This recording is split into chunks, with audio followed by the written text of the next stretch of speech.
कि नरक में जाने के बाद, जैसे मैं बता चुका हूं कि याददाश्त रहेगी, आपको सब कुछ याद रहेगा। मानना नहीं मानना बात की बात है तब तक तो बहुत देर हो जाएगी। एनीवे, जिसको समझ आ रही है उसको समझा रहा हूं, ठीक है ना। तो जैसे ही वहां पहुंचोगे तो आपको गॉस्पल बहुत याद आएगा, सुसमाचार बहुत याद आएगा। और खास करके वो व्यक्ति जो आपके घर पहुंचा था, ऐसा कोई यीशु का प्रचार लेकर या बाइबल लेकर या यीशु की बातें जबान पे लेकर, लेकिन आपने उसको थप्पड़ मार के घर से भगा दिया, आपने अपने सोसाइटी से उसको बाहर निकाल दिया, आपने उसको गांव के पंचायत बिठाकर, सरपंच ने कहा गेट आउट, आपने वहां से निकाल दिया। तो यहां पड़े पड़े आपको वो व्यक्ति बहुत याद आएगा। तो जिसके चलते मैंने नाम क्या रखा कि नरक में दो तरह के लोगों को दो बातें बार बार याद आती रहेंगी। मैं चाहता हूं कि आप ये पहला वाला देख रहे हो। तो सुसमाचार, गॉस्पेल मतलब यीशु की बातें। क्या बातें थी साहब? यीशु की बातें क्या थी तभी और अभी और आगे भी? यीशु जीवन देता है, यीशु पाप क्षमा करता है, आपके ऊपर जो बंधन है उसको निकालता है, पूर्वजों का श्राप निकालता है, आपको इस प्लेनेट पर किसी भी प्रकार से शैतानी, जादू टोना, भूत प्रेत ऐसी किसी बातों से नहीं डरना है, ऐसी बातें सिखाता है। और क्या कहता है? फॉलो मी, मेरे पीछे चलो, मैं जैसा कहता वैसे करो, दैट्स इट। आप अनिल हो, शर्मा हो, कपिल हो, कुमार हो, सलमान हो, सलीम हो, आप यहूदी हो, पारसी हो, आदिवासी हो, इससे कोई फर्क नहीं पड़ता। आप जो धर्म है, आपका नाम है वही रहेगा, कुछ नहीं बदलेगा। आपका कपड़ा, आपका कल्चर, आपका खान पान कुछ नहीं बदलेगा। अगर बदलेगा तो एक ही चीज बदलेगा, आपका जीवन, आपका जीवन, दैट्स इट। तो यहां पड़े पड़े आपको ये बातें याद आएंगी। यार काश मैं सुन लेता। ये एक ऐसी घटना थी जिसको मैं भी बोलने जा रहा हूं, हालांकि मैंने नहीं रखा यहां पे। एक ऐसी घटना थी, ईसा मसीह ने अपने जीवन काल में ये बात को कहा था। उन्होंने कहा था कि एक धनवान था और एक लाजर नाम का गरीब था। दोनों के दोनों एक ही साथ रहते थे पृथ्वी पर, बस फर्क इतना था कि राजा महल में था धनवान, और जो गरीब लाजर था वो उसके चौखट पे पड़ा रहता था, भाई खाना दे दो, खाना दे दो, खाना दे दो। दोनों मर गए। धनवान पहुंचा नरक में, लाजर पहुंचा यानी गरीब पहुंचा स्वर्ग में। वहां से, कहां से? नरक से। नरक से इसने याद किया, बोला अरे ये तो वो आदमी है जो मेरे चौखट पे बैठा रहता था, जिसको मैं खाना तक नहीं पूछता था, ये वो आदमी है। मेहरबानी करके अब्राहम जी जो स्वर्ग में बैठे थे उनको भेज दो। किसको? लाजर को। याददाश्त है, आंखें दिखती हैं, कान सुनते हैं। अब्राहम ने कहा नहीं आ सकता, उसने सुना। तो याददाश्त भी है, आंखें भी हैं, कान भी हैं, सब कुछ है। कहता है अपनी उंगली, तो उंगली भी है, जीभ, मेरी जीभ को ठंडा करो, तो जबान भी है। ये सच है साहब। तो यहां पढ़े पढ़े आपको याद आएगा, काश मैं सुन लेता।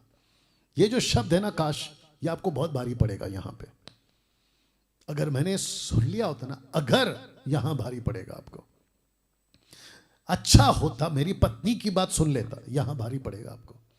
अच्छा होता मेरे पति का बात सुन लेती, यहां भारी पड़ेगा आपको। अच्छा होता बच्चों का बात सुन लिया होता, यहां भारी पड़ेगा। अच्छा होता माँ बाप का बात सुन लिया होता, यहां भारी पड़ेगा। अच्छा होता भाई का, बहन का बात सुन लिया होता। अच्छा होता चर्च के पास्टर का जो सही है बात सुन लिया होता। अच्छा होता पड़ोसी जो मसीह था उसका बात सुन ले, यहां भारी पड़ेगा सब आपको। इसके पहले कि भारी पड़े, देर हो जाए, मैं चाहता हूं कि आप इस बात को समझें। जी हां, आप समझें इस बात को, यहां आपको बहुत याद आएगा। मैं फिर कहता हूं, बहुत ध्यान से सुनिए, यहां कोई नेता याद नहीं आएगा, यहां कोई नेता का भाषण याद नहीं आएगा, यहां आपको कोई शाहरुख खान एक्टर या फिल्म एक्टर्स की बातें याद नहीं आएगी, यहां पर आपको कोई चंदा मामा की कहानी याद नहीं आएगी, यहां पर आपको किसी की कविता याद नहीं आएगी, यहां पर आपको वर्शिप का गाना याद नहीं आएगा, यहां पे आपको किसी भी प्रकार की बातें याद नहीं आएगी सिवाय एक, और वो है सुसमाचार। और आपके मुंह से बार बार जब चटका लग रहा होगा, आपका शरीर जल रहा होगा। पास्टर डैनियल आपको कैसे पता जलन है? जी हां, जिसकी बात कर रहा हूं आपको तो यकीन नहीं है ना, मैं बाइबल की बात कर रहा हूं। यहां लिखा है जब आपका शरीर चल रहा होगा ना, तब आपको याद आ रहा होगा एक एक सुसमाचार। मत्ती की किताब, मरकुस की किताब, लूका की किताब, यूहन्ना की किताब, मुझ जैसे 10% डैनियल राज जैसे खरे प्रचारकों का जो ऑनलाइन प्रीच करते थे। फेसबुक पे मैं एक बार आया था, मैंने डैनियल राज को देखा था, लेकिन उसके नीचे मैंने गालियां बक दी। लेकिन अब यहां पड़े पड़े आपको याद आ रहा होगा, वो मंजर याद आएगा, याद आएगा। अगर बच गए तो ठीक है, नहीं तो गई भैंस पानी में। कैसा लग रहा है दोस्तों? मेरी प्रार्थना है आज इन बातों को सुनने के बाद, आज रात जब आप अपना सर तकिए पे रखें तो आपको ये बातें बेचैन करें, और आपको तब तक बेचैन करें जब तक ये पुस्तक आपके मोबाइल पे डाउनलोड करके आप पढ़ नहीं लेते। मैं चाहता हूं कि आपको एक और बात बताऊं। आज का जो जनरेशन है ना साहब, जवान युगों का जनरेशन, 18 साल का लड़का, 18 साल की लड़की, या उसके बाद के या उसके पहले के ये जो यंग जनरेशन है ना, इनके अंदर एक अच्छी बात पाई जा रही है। वो अच्छी बात क्या है पता है?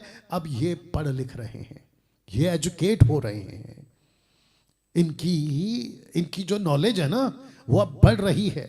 एक ऐसा टाइम था या एक ऐसा दौर था, मेरे टाइम का दौर बता लीजिए, जब मैं था, मेरे माँ बाप के पास में इतने पैसे नहीं थे कि वो मुझे पढ़ा लिखा के अव्वल दर्जे का आदमी बना दे। ना ही उनके टाइम पर ऐसा अवसर था। गांधी जी ने कहा कि अगर भारत देखना है तो गांव में जाकर देखो। तो आपको बता दूं कि आज से 50-60 साल पहले गांव, जो कि हर चीज में अव्वल था, लेकिन स्कूल के मामले में, एजुकेशन के मामले, अभी हुई है साहब तरक्की, तो हो अभी हो रही है तरक्की। मैं नहीं कहता कि उस टाइम के लोग पढ़े लिखे नहीं थे, लेकिन जिस दर्जे में आज है ना, उस कंपेयर में, उस दौर के दरमियान आज इतना ज्यादा है कि मैं खुशी है उस बात की। एजुकेट हो रहे। क्यों? मैंने ये बात को क्यों निकाला?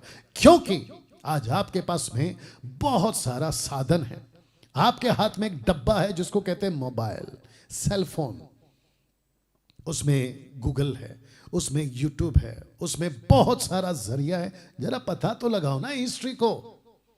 यूं ही बकवास करने से नहीं होगा साहब, आपको पता लगाना बहुत जरूरी है कि इतिहास है क्या। तो मैं चैलेंज देता हूं, अभी जितने मुझे सुन रहे हैं ना, मैं उन सभी को चैलेंज देता हूं, तो जाओ ना बाइबल के इतिहास में। आप तो पढ़े लिखे जनरेशन है, अभी आप जाइए ना, पता लगाइए ईसा मसीह कहां से आए, ईसा मसीह का वंशज क्या था, ईसा मसीह की जीनोलॉजी क्या थी, जरा पता लगाइए ना। कब, कहां, किसने क्या बोला, कौन सा नबी था। बादशाह सिकंदर खुद ईसा मसीह को जानते थे। उन दिनों के दौर की बात कर रहा हूं। एक नबी था, उसका नाम था दानियल, उसके दरमियान ये किताब लिखी गई थी। वो चाहे दानियल का 7वां अध्याय हो, 8वां अध्याय हो, 9वां 10वां अध्याय हो, ईसा मसीह को देखा, एक पुरुष को देखा। इसका वर्णन उस वक्त के राजा नबूकदनेस्सर, उसको पता था। परमेश्वर ने एक दास को भेजा था जो 430 साल की गुलामी में थे, उसका नाम था मूसा। वहां का राजा फिरौन, जाके देखो ना इतिहास को।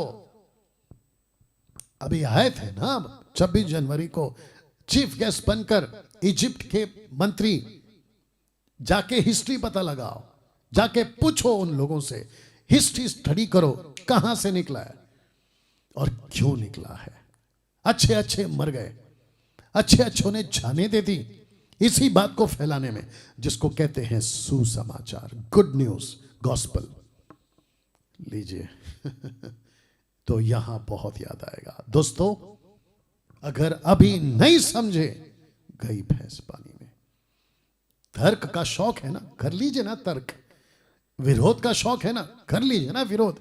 तर्क करने से सत्य नहीं बदलेगा, विरोध करने से सत्य नहीं बदलेगा, कत्ल करने से सत्य नहीं बदलेगा। कितनों को मारोगे, कितनों को रोकोगे, कितनी बाइबल फाड़ोगे, कितने चर्च को तोड़ोगे, और कितने पादरियों को जेल डालोगे। पादरियों से मेरा मतलब है वो नहीं जो पेट की सेवा करते हैं, वो जो अपना यीशु का क्रूस उठाकर चलते हैं। मैं उन सच्चे सेवकों की बात कर रहा हूं। You understand? ना चर्च क्रिश्चियनिटी में आता है, ना पादरी का नाम क्रिश्चियनिटी में आता है। We are not Christians, we are kingdom curse. मैं पादरी नहीं हूं ईसाई धर्म का, मैं यीशु का प्रचारक हूं। That's it, that's it. मेरा नाम बदलना है बदल दो, मेरा जात बदलना है बदल दो, लेकिन ईमान नहीं बदल सकते। या मसीहा को मैं मानता हूं, क्यों? ईसाई हूं इसलिए नहीं, मैं इंसान हूं इसलिए मानता हूं। मुझे एहसास हो गया मैं पापी था, मेरे पूर्वज आदम ने पाप किया था, मुझे एहसास हो गया, मैंने अपना जीवन प्रभु को दे दिया, ईसा मसीह को दे दिया। क्यों? क्योंकि वही मेरे पापों के लिए मरा। यही तो कहता है सुसमाचार।